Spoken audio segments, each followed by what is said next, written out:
이제 우리 공부라고 하는 거에 대해서 다시 한번 말씀을 드릴게요. 이제 여기 계신 분들 정도 되시면은 공부가 꼭 좌선만이 공부다 이렇게 생각하시면 안 돼요. 왜냐하면 우리는 그 일상생활에서 이 공부가 드러나야 되는 거거든요. 드러나야 되는 건데 일상생활에서 드러나지 않는 공부면은 할 필요가 없어요. 그래서 우리가 이제 그 일상생활이나 주변에 뭐 친구들을 만나거나 뭐를 만나거나 했을 때 그때가 다 수행이 돼야 돼요. 수행이 돼야 되고 내가 그간에 했던 수행이 드러나야 되는 거고, 거기서 드러나지 못했던 것이 조건을 만들어서 조건이 부딪혔을 때 그 조건에 부딪혔을 때 내 마음이 일어나는 거를 관해야 돼요. 그래야 되는데 그 산중에서 홀로 계속 수행만 하시던 분들은 밖에 나가면 부딪히면 마음이 또 일어난단 말이에요. 마음은 조건에 의해서 연기하는 거기 때문에, 그 조건을 맞아야 돼요. 그래서 그 조건을 맞는 게 뭐냐면 바로 보림이라고 하는 거거든요. 보림을 하는 이유는 뭐냐면 내가 깨쳤다고 할지라도 아주 미세미망이 남아서 훈습에 의해 가지고 계속해서 마음의 장애를 일으킨단 말이죠. 그래서 도는 저작거리 도다 이런 얘기가 있어요. 저작거리 나가서 비로소 부딪혀 봐야지 내 마음이 불염, 물들지 않는 것을 알아야 된다고요. 물든다는 얘기를 하니까 또 뭐 이렇게 이상하게 물들게 뭐 어떤 다른 생각을 하는데, 물든다라고 하는 것은 뭐냐면 내 마음속에 장애가 있느냐, 그 장애는 무엇을 얘기하는 거냐, 바로 괴로움을 얘기하는 거예요. 뭐 화가 난다거나 뭐 예민해진다거나 짜증이 난거나 뭐 우울해지거나 의기소침해진다거나 이런 일체의 장애들이 일어나는 것이 오염된 거예요. 그걸 우리가 오염됐다고 하는데, 우리가 오염됐다라고 하는 것을 표현을 사실은 어떤 게 오염됐다라고 하는 것인지를 몰라요. 근데 오염은 그냥들 그냥 오염됐다 그러는데 뭐가 어떤 상태가 오염된 것이냐 이런 거에 대해서는 정의가 없단 말이에요. 그 오염됐다고 하는 것은 뭐냐, 바로 감정에 휘둘리는 걸 오염됐다고 하는 거예요. 감정에 휘둘리지가 않으면 오염에서 벗어난 거예요. 우리가 그래서 불교의 상징이 연꽃이잖아요. 연꽃은 뭐냐면 진흙탕 속에서 피어나잖아요. 그죠? 이게 뭐냐면 여러 가지를 시사하는 게 있어요. 그게 왜냐면 우리 마음이 진흙탕이에요. 물들었어. 아주 더럽게 물들었는데 거기서 딱 불성이 피어나는 것이죠. 그와 마찬가지로 그 물들은 그 진흙탕 속에서 연꽃이 탁 피어났는데 깨끗한 연꽃이 그 진흙에 물들지 않고 피어난단 말이에요. 그래서 이제 우리 그 불교의 상징이 연꽃이 되는 거죠. 근데 그래서 우리는 뭐냐, 행주자와 어묵 동정이에요. 그죠? 그러니까 앉아서만 좌선하는 것이 아니라 곳곳에 돌아다니면서 모두 선 상태가 유지가 돼야 되는 거예요. 이게 부처님께서도 이걸 되게 경계를 하신 거예요. 왜 경계를 하셨냐면 부처님께서 어떤 스승님을 만나서 공부를 했더니, 자, 무색계 삼선정인 그 무소유 초정을 닦으셨어요. 더 이상 거기서 닦을 게 없어요. 다른 스승님을 만났더니 거기서 비상 비비상 처정을, 무색계 사선정을 터득을 하셨어. 그런데 앉아서 고요하긴 했는데 밖에 나오니까 고요가 깨지더란 얘기예요. 선정이 깨지더란 얘기예요. 그러니까 이거는 아닌 게 비요, 이렇게 생각을 하신 거예요. 그래서 따로 부처님께서 홀로 또 수행을 하셨죠. 고행을 하시고 뭐를 하시고 하다가 뭐 우육 죽을 먹고 깨달았다고 하시는 분도 있지만 또 새벽 여명에 샛별을 보고 깨달았다고도 해요. 그래서 그게 뭐냐면 바로 그때 부처님께서 하신 게 이빠사나를 하신 거죠. 이빠사나를. 그래서 사마타와 이빠사나를 우리는 정해, 지관 이렇게 해가지고 이제 수행을 하는 거예요. 하는 건데, 그래서 우리는 처처에서 부딪힐 때, 꼭 앉아서 좌선이 아니라 처처에서 부딪힐 때 내 마음이 일어나냐 안 일어나냐를 보는 거예요. 옛날에 여기서 초창기 때 공부하시던 분들한테 제가 그런 말을 했어요. 내가 이제 처음에 공부를 가르칠 때 사실 고민이 많았죠. 내가 과연 사람들을 가리킬 만한 제목이 되는가? 내가 괜히 헛소리를 해서 사람들 공부하는데 또 차라리 나하고 인연을 안 맺었으면 오히려 또 좋은 스승님을 만나서 좋은 인연을 맺을 수도 있는데 혹여 내가 헛소리 때문에 그 사람들 앞길을 내가 공부하는데 나중에 인연을 방해하는 거 아닌가. 그리고 내가 과연 이것을 얘기할 정도로 내가 공부가 돼 있느냐, 이런 거 많이 내가 고민을 했었어요.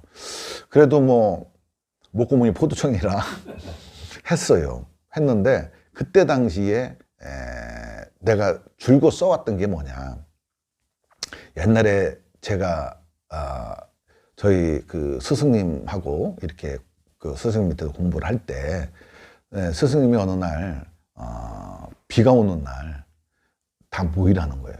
그 모였어요. 모였더니 어떻게 하시냐면 햇빛도 쨍쨍 나고 비도 오는데 저기 그 있잖아요. 왜 비가 잠깐 오면서 햇빛 나는 거, 그런 상황인데 감자를 캐라고 하는 거예요. 감자를. 일반 상식적으로 생각하면 감자를 캐면 안 돼요. 물 먹고 햇빛 바라보고 하면 안 돼요. 절대 그건 바보 같은 짓이거든. 그거 감자는 못 쓰는 거예요, 전부 다. 근데 감자를 캐라고 하시는 거예요. 그러면 여러분들은 어떻게 하겠어요? 캐겠어요, 안 캐겠어요? 아, 스승님 좀만 냅두면 우리 먹어야 될 건데 이거 그렇게 얘기들 할 거 아니겠어요? 근데 나하고 같은 도반인 친구는, 그 도반인데 이제 형제죠, 도반인데 스승님이 시키니까 그냥 했어요. 그냥 했어. 그리고 이제 언젠가는 또 한 번은 다들 또 연장을 들고 저기 저 밭으로 나오라고 하더라고. 나오는데 여러분들도 시골에 살면 잘 아실 거예요. 마늘 있죠, 마늘. 마늘이 요만큼씩 올라오면은 쫙 있으면 밭에 저 앵겨 같은 거 뚫고 이렇게 올라오는데 쫙 있으면 진짜 이뻐요. 네, 진짜 이쁜데 스승님이 어느 날 다 갈아엎으라는 거예요. 여기다가 저기 심는다고, 시금치 심는다고 다 갈아엎으라는 거예요.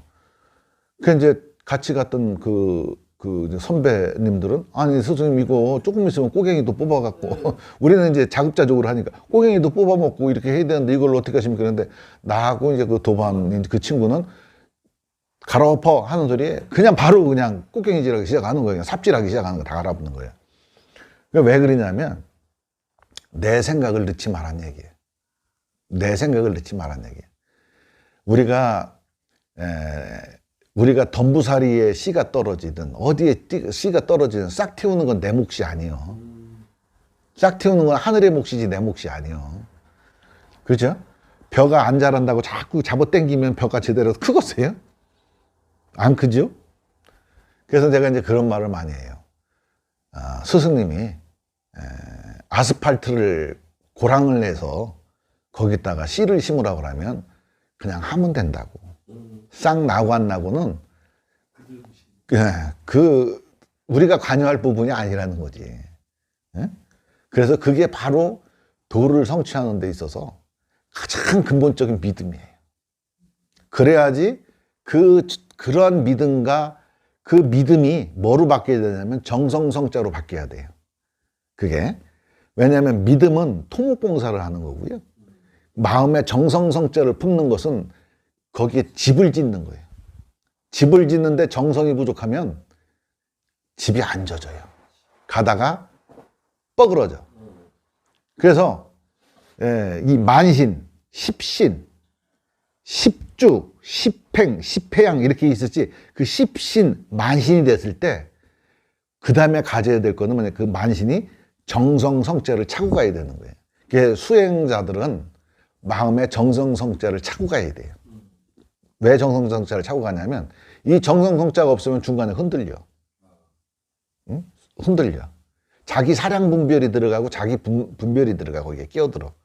그러면은 흔들리는 거예요. 그걸 우리가 뭐라고 그러냐면 뱀의 머리를 가지고 미륵천을 바라본다고 하는 거예요. 내 사량 분별로 자꾸 한단 말이에요. 사랑 분별이 떠날 세계를 해야 되는데 그 사랑 분별이 개입이 되면 뱀의 머리로 미륵천을 바라본다고 하는 거예요. 안 되는 거예요. 그래서 수행자들은 마땅히 지녀야 될 게 뭐냐면 가슴속 한가운데 정성성자를 지고 가야 돼. 그걸 놓치는 순간 끝나는 거예요. 우리가 하루 여행을 가면 하루치 음식을 준비하고 열흘 여행을 떠나면 열흘치를 준비해야 돼요. 근데 성부를 목적으로 출발하는 사람들은 내 모든 일체 계곡, 모든 괴로움을 건너뛰어야 될 사람들은 마음에 뭐를 준비해야 되냐면 정성성자를 준비를 해야지 마지막 여행 목적지에 도착할 수가 있어요. 그래서 좌선은 여러 가지 선법 중에서 우리 불교의 선법 중에서 한 가지가 좌선이에요. 좌선이 제일 좋아, 공부하기는. 하지만 좌선이 행선으로 이어지고 어선으로 이어지고 묵선으로 이어지고 이렇게 연결이 되어야 되는 거예요. 좌선의 힘을 길러서 내가 어묵동자, 행주자와 어묵동정에서 이러한 마음이 나타나게 하기 위해서 우리가 좌선을 선호하는 거예요. 와선하면 자니까.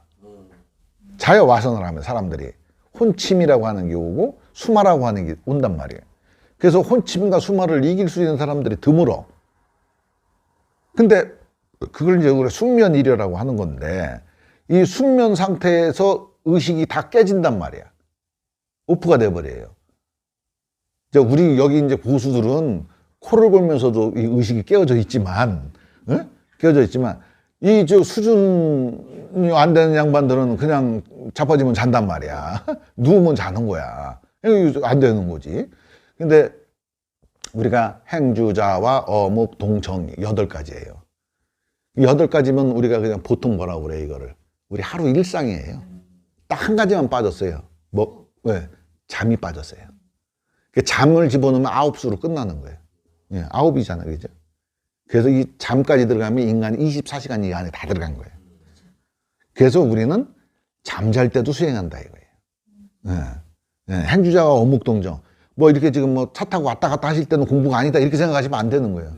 그때도 공부라는 거지. 내 마음이 일어나나 안 일어나를 보는 거예요. 예, 보는 거예요. 그리고 여기 오는 건 뭐예요? 도유를 먹는 거예요. 도유. 왜? 일주일 동안 내가 이제 다른 거 하다가 보면 사람들이 어떻게 돼? 주의가 또 딴 데로 빠질 수도 있잖아요. 그래 보면 어떻게 돼요? 그래서 도유를 한 잔 마시고 가면 또 그 도유 먹은 걸 일주일 버티는 거예요. 그잖아요? 버티는 거예요. 또 그렇게 하면서 평소에 또 계속해서 뭐야? 내 마음을 뜨고 가라앉는 거를 해야 돼. 그래서 항상 나를 고요하게 해야 돼. 뜨고 가라앉는 걸 감시하라고 하는 게 아니라 그냥 내가 고요해지면 드러난단 말이죠. 고요해지면 드러나는 거예요. 내가 찾으려고 하면 못 찾는 거예요. 찾으려고 하면 한두 개는 찾아낼 수가 있는데 내가 찾으려고 하면은 나머지 놈들은 다 도망가 버려요. 그러니까 가만히 냅두면 올라와. 냅두면 지들이 올라와. 분수 없이 나댄다니까. 생각은 분수 없이 나대. 번뇌는. 근데 그걸 잡으려고 눈을 부라리면은 가들이 토낀다니까. 그래서 우리가 행주자와 어묵동정이라고 하는 건 뭐냐면 이제 이 정도 수준 되면은 그 첫 처가 도로다니면서 첫 처가 바로 수행처가 돼야 돼요. 첫 처에서 내 마음을 관을 해야 돼. 관을 한다는 게 의지를 내서 관하는 게 아니라 텅 비워놓고 고요한 상태가 되면 관이 되는 거예요, 저절로. 그래서 우리가 어떤 거를 할 때, 모든 것을 할 때 그런 마음으로 공부를 하셔야 돼. 그리고 우리가 군대에서 그러잖아. 고참이 까라면 깐다고. 이 도만큼은 진짜 그런 거야. 이 도만큼은 스승이 그냥 선생이 그냥 아스팔트에 고랑내고 그냥 거기다가 호박씨 심으라면 그냥 심으면 돼야. 나고 안 나고는 본인들이 신경 쓸 거 없어. 그건 하늘이 알아서 하는 문제고 역할이라고 하는 게 있거든. 이 세상에는 다 자기 역할이 있어요. 역할에만 충실하면 되는 것이지 자꾸 이렇게 너의 것까지 하려고 하면 안 돼. 또 어떤 분들은 또 절에 와갖고 스님 그렇게 하면 안 돼요. 막 이렇게 하고 막 스님을 가르치는 사람도 있어.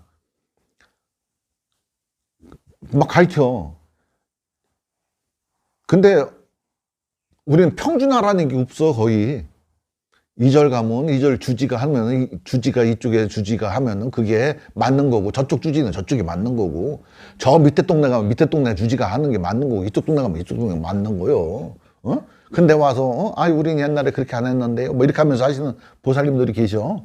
그럼 뭐 아니 그럴 수 있어. 모르니까 그럴 수 있어.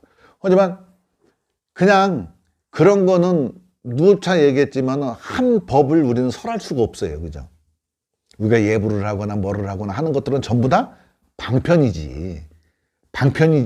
그게 진리가 아니란 말이에요. 진리를 가기 위한 길이란 말이에요. 그렇기 때문에 그게 진리이기도 하지만 진리는 아니란 얘기예요. 꼭 맞는 진리는 아니란 얘기예요. 거기 가기 위해는 일체 모든 행동들은 다 방편에 속한다 이거지. 그렇기 때문에 너무 우리가 이제 생각을 할 때, 좌선만이 선이다 이렇게 하면 안 돼.